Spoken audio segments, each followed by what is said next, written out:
Flight attendant Mira froze at the cockpit door and shouted, "Why is he in the cockpit?" Every face turned forward.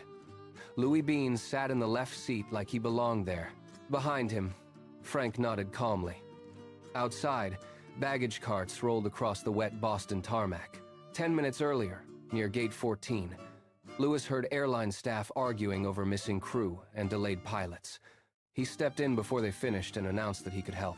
Frank appeared beside a rack of neck pillows and endorsed him instantly. Louis offered his qualification.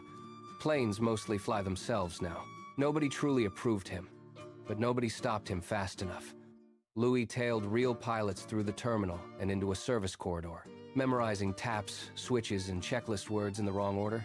Frank reassured every suspicious glance with talk of natural aviation instincts. At the plane, a mechanic asked for a checklist. Louis handed over a laminated seat card instead, and that tiny error opened the way. Inside the cockpit, before anyone could drag him out, Louis began pressing buttons he had seen somewhere else. A screen changed color. A chime sounded. Numbers appeared. Boarding passengers mistook motion for expertise and relaxed. One even whispered that the captain looked young but efficient. Louis leaned deeper into the role. Ground to sky bridge, initiating pre-flight cloud alignment. Then came more nonsense. Altitude conditioner, wing attitude, turbo lane clearance.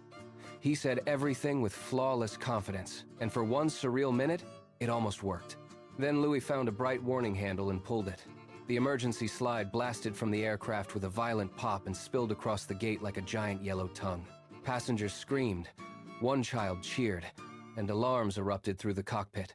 Frank rushed outside, seized 2 glow sticks, and began directing baggage carts, fuel trucks, and a confused catering van like an airport prophet. Inside, panic spread row by row. People jammed the jet bridge, demanded refunds, and ignored Louis when he called it a routine inflatable deployment event. Staff finally stormed in, dragged him from the seat, and shut the cockpit off from the crowd. The delay stretched into hours. Maintenance inspected the plane. The board showed 6 hours. At last, the airport manager faced Louis and said, "You are not employed here."